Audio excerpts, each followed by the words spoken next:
자, 안녕하세요. 이번 단어는 이제 비열 단원입니다. 열 단원에서 우리 친구들이 좀 많이 힘들어하시는 단원으로 익히 알려져 있는데, 요 이제 비열이라고 하는 게 사실 개념적으로 접근을 하면 그렇게까지 우리가 이제 이해하기가 어려운 개념은 아니긴 하거든요. 그래서 이번 그 영상을 통해서 여러분들이 한번 좀 잘 이해해 주시는 그런 시간 되시면 좋을 것 같고, 한번 가보도록 하겠습니다. 먼저 이 비열에 대해서 얘기를 하기 앞서서 이 비열의 개념을 정확히 좀 짚고 가보자면 여기 이제 생각열기를 한번 보시면은 좀 좋을 것 같습니다. 여기 이제 지금 이 친구들의 이제 말풍선에서도 느껴지시다시피 우리 여름철에 이런 이제 해수욕장을 가게 되면은 이 모래사장이 있고 바닷물이 있습니다. 그럼 여기에서 해가 떠 있고 동일한 이제 열을 모래도 받을 것이고 물도 받을 것입니다. 근데 여러분들 경험적으로 알다시피 모래사장은 엄청나게 사실 뜨겁고요. 반면에 엄청 뜨거운 모래사장에 대비해서 물은 비교적 시원한 그런 이제 모습을 보여주게 됩니다.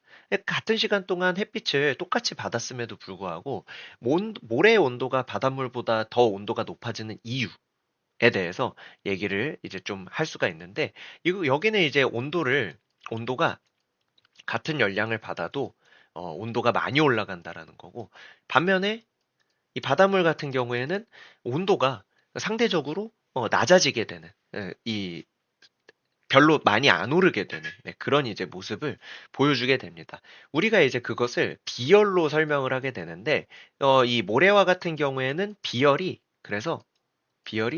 작다 이렇게 얘기를 하고요. 반면에 이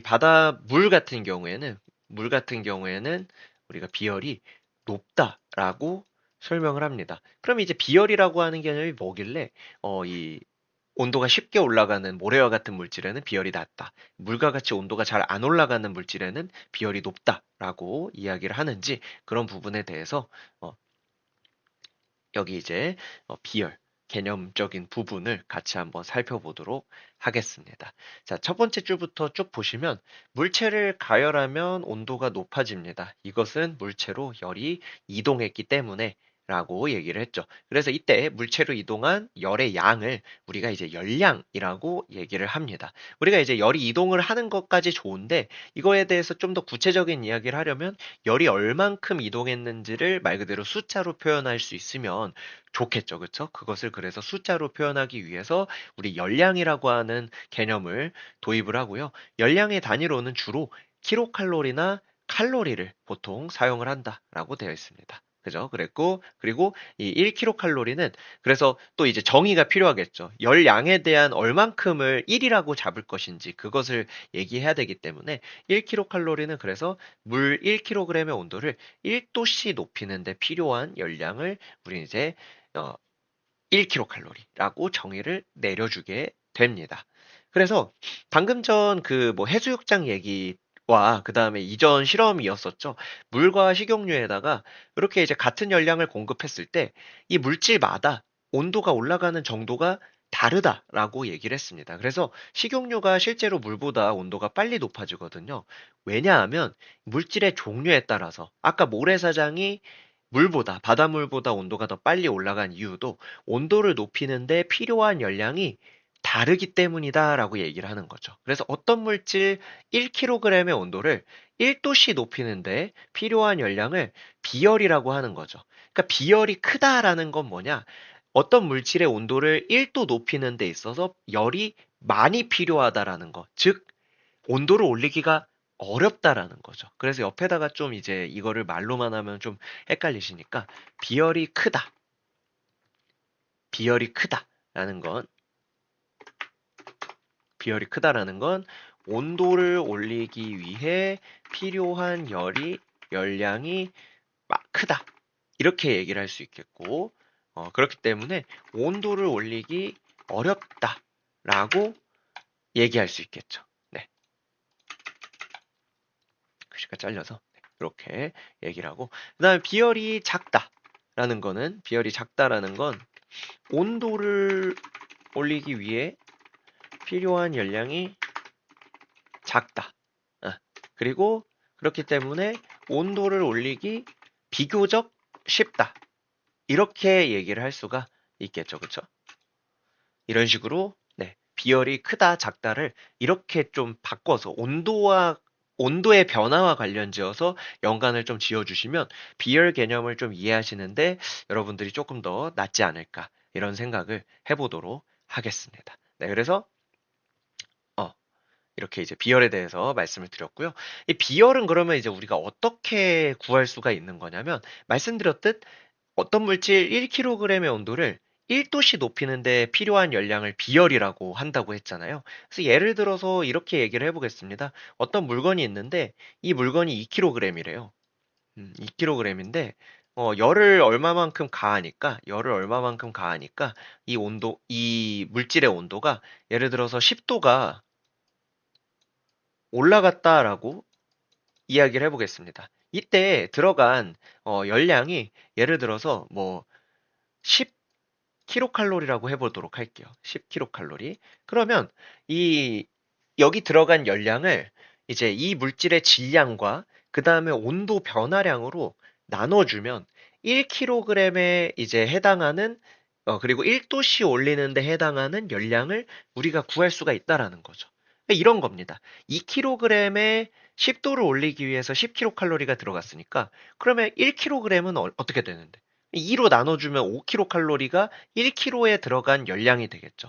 그리고 10도가 올라갔다 했잖아요. 그럼 5kcal를 1kg에 넣으면 10도가 올라가는데 그럼 1도 올리는 데는 얼마만큼 열이 필요하냐? 마찬가지로 또 10으로 나눠주면 2분의 1, 0.5kcal가 즉 이 1kg의 온도를 1도씨 높이는 데 필요한 열량이라고 이야기를 할 수 있을 겁니다. 그래서 우리 아래 보시면은 이 비열은 어떻게 구하냐? 질량 곱하기 온도 변화 분의 열량 이렇게 구하게 됩니다.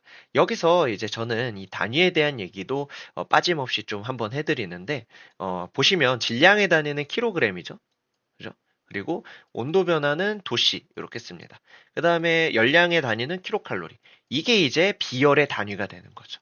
비열의 단위는 요걸 이제 눕혀가지고 우리가 가로로 쓰기 편하게 킬로칼로리 퍼 킬로그램 그리고 곱셈기호 생략해서 점으로 찍고 도씨 이렇게 쓰게 됩니다. 그래서 비열의 단위가 킬로칼로리 퍼 킬로그램 도씨인데 요 단위에 대해서 여러분들이 알고 계시면 요거를 이제 거꾸로 돌려가지고 질량 곱하기 온도 변화분의 이제 열량 이런 식으로 구할 수 있다라는 그런 부분이 되겠죠. 여기서 이제 온도는 그 물질의 뭐 이제 최종 온도, 뭐 처음 온도 이런 얘기가 아니라 최종과 처음 온도를 뺀 어, 온도의 변화량이 중요하다. 열을 가했을 때 얼마만큼 온도가 올랐냐, 떨어졌냐 이 얘기가 우리가 중요한 내용이거든요. 그래서 비열을 구할 때 들어가는 온도는 그냥 단순히 온도가 아니라 온도 변화다라는 것도 여러분들이 좀 잘 알고 계셔 주시면 되겠습니다. 그리고 이 식을 곱셈으로 연결된 식, 요게 이제 분수식으로 되어 있어가지고 계산하기가 뭐 조금 이제 까다로울 수 있을 것 같습니다. 그래서 이거를 이제 열량을 구하는 식으로 이렇게 곱셈으로 연결되는 식으로 바꿔서 표현을 할 수 있는데, 그래서 이렇게 이제 정리를 하면 양변에 질량 곱하기 온도 변화를 곱해주면은 열량은 비열 곱하기 질량 곱하기 온도 변화 이런 식으로 나타내 줄 수가 있습니다. 이것도 이제 우리가 기호로 나타낼 수가 있는데요.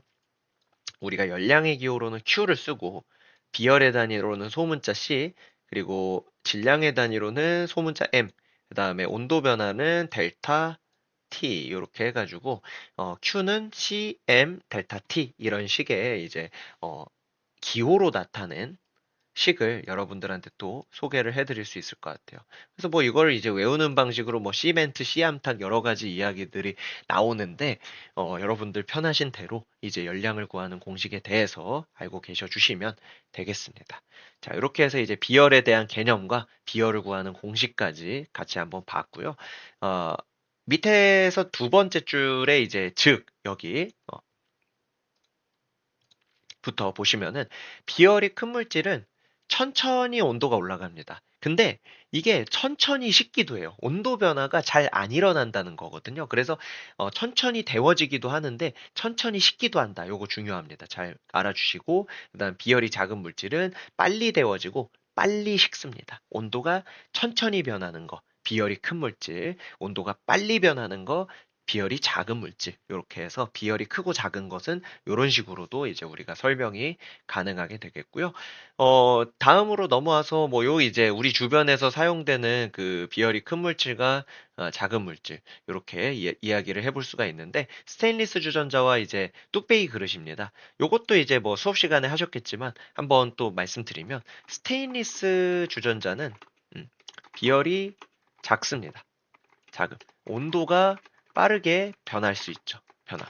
그래서 빨리 끓여야 하는 상황에서 사용하기가 좋다. 이렇게 말씀을 좀 드릴 수가 있겠죠. 스테인리스 주전자 같은 경우에 이런 이제 특징이 있게 되겠고요. 뚝배기 그릇 같은 경우에는 비열이 큰 편입니다. 비열이 큰 편이고 온도가 천천히 변한다라는 거.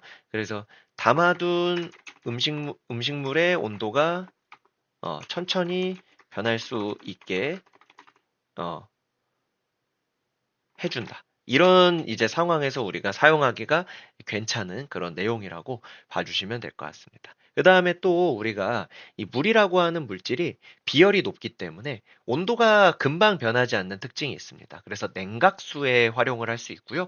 보일러 배관이나 찜질팩 속에 넣어서 이용하기도 한다. 이런 식으로 비열의 크기가 큰 물을 이용하는 이런 이제 예시들도 여러분들이 정리를 또 해두시면 나름대로 또 이제 우리 시험 대비하시는데 도움이 되시겠죠. 그렇죠? 그래서 이렇게까지 말씀드리고 마무리해 보도록 하겠습니다.